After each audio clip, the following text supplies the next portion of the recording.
सौभरी ऋषि की कहानी। 50 राजकुमारियों से विवाह की रोचक कथा। परम तपस्वी सौभरी ऋषि एक बार यमुना के जल में तपस्या कर रहे थे। माया बड़े बड़े महात्माओं को भी आकर्षित कर लेती है। उन्होंने देखा कि 2 मछलियाँ मैथुन कर रही थी। यह दृश्य देखकर उनके हृदय में विचार आया कि मैथुन में सुख अवश्य है, तभी यह छोटा सा जीव भी इतना आनंदित हो रहा है। यह सोचकर उन्होंने निश्चय कर लिया कि उन्हें भी यह सुख प्राप्त करना चाहिए। महान तपस्वी सौभरी जी के मन में विवाह की इच्छा उत्पन्न हुई। वे सीधे राजा मांधाता के पास गए। राजा के महल में 50 राजकुमारियाँ थीं। सौभरी ऋषि ने राजा से कहा, मुझे एक राजकुमारी भिक्षा में दीजिए जिससे मैं विवाह कर सकूं। यह स्थिति राजा के लिए एक बड़ी समस्या बन गई, क्योंकि सौभरी ऋषि के शरीर से मछलियों जैसी जल की गंध आ रही थी और उनका शरीर इतना दुर्बल था कि उनकी हड्डियां दिखाई दे रही थी। ऐसे में कौन सी राजकुमारी उन्हें पसंद करेगी? इन कारणों से राजा ने कूटनीतिक उत्तर दिया, ब्राह्मण, जो कन्या आपको पसंद कर ले आप उसे स्वीकार कर सकते हैं। सौभरी ऋषि ने राजा मांधाता का भाव समझ लिया। उन्होंने सोचा, तुम मुझे बूढ़ा और कुरूप समझकर ऐसा कह रहे हो, क्योंकि मेरे शरीर पर झुर्रियाँ पड़ गई हैं, बाल सफ़ेद हो गए हैं और मेरा रूप बिगड़ चुका है। तो तुम यह मान रहे हो कि मुझे कोई स्वीकार नहीं करेगा, पर मैं अब ऐसा रूप धारण करूँगा कि तुम्हारी सभी 50 राजकुमारियाँ मुझसे विवाह करने के लिए आपस में झगड़ेंगी। सौभरी ऋषि ने राजा से कहा, अपनी राजकुमारियों को आदेश दीजिए कि सौभरी ऋषि महल में पधार रहे हैं। जो भी मुझे अपना पति बनाना चाहे वे मुझे वरण कर सकती हैं। तपस्वी महापुरुषों के लिए कुछ भी दुर्लभ नहीं होता। सौभरी जी ने अपने संकल्प से अत्यंत सुंदर रूप धारण कर लिया। देखिए, जब कामना जागृत हुई तो भजन और तप का प्रयोग कहाँ होने लगा। सौभरी जी के सुंदर रूप को देखकर 50 राजकुमारियाँ उनसे विवाह करने के लिए दौड़ पड़ी और अंततः सभी ने उन्हें अपना पति बना लिया।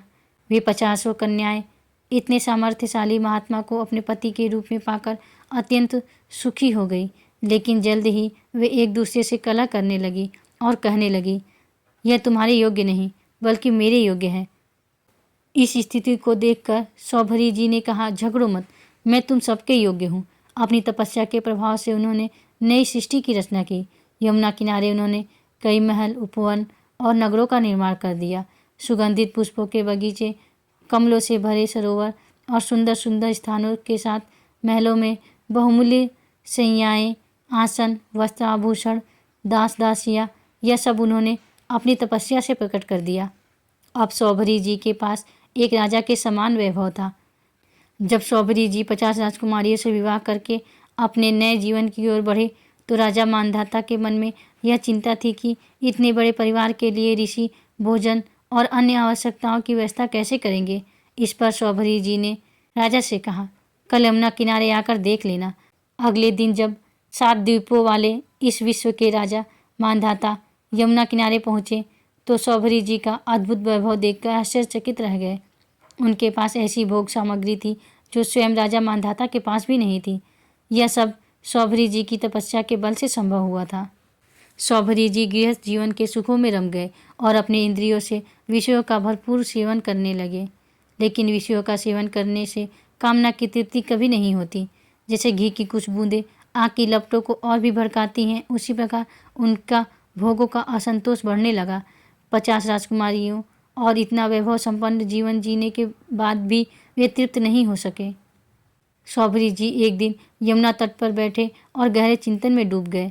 उन्होंने सोचा, मछली के एक क्षण के कुसंग ने मेरी यह स्थिति बना दी कि मैंने अपनी सारी तपस्या खो दी, वह भी केवल भोगों के लिए। अरे, मैं तो बड़ा तपस्वी और संयमी था, यह मुझसे ऐसी चूक कैसे हो गई। यह मेरा पतन देखो। मैंने दीर्घकाल से अपने ब्रह्म तेज को अच्छा रखा था, परंतु जल के भीतर विहार करती हुई एक मछली के संसर्ग ने मेरा ब्रह्म तेज नष्ट कर दिया।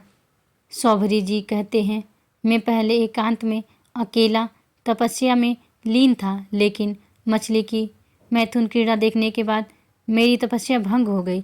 मैंने 50 विवाह किए, फिर संतानों के कारण मेरा परिवार 5000 से अधिक लोगों का हो गया। सोचो, कहाँ मैं अकेला भगवत चिंतन में लीन था और कहाँ 5,000 लोगों की चिंता में फंस गया। विषयों में सतबुद्धि मान लेने के कारण माया ने मेरी बुद्धि का हरण कर लिया। शौभरी जी को जब यह ज्ञान हुआ तो उन्होंने तत्काल संन्यास लिया और वन को चले गए। अपने पति को ही सर्वस्व मानने वाली उन पत्नियों ने एकांत वन में भगवान चिंतन करते हुए शरीर त्याग दिया। शौभरी जी ने घोर तपस्या करके अपने शरीर को सुखा दिया और अंततः परमात्मा में लीन हो गए। उनकी 50 पत्नियां शौभरी जी के चरण चिंतन और भागवत आराधना के बल पर उत्तम गति को प्राप्त हुई।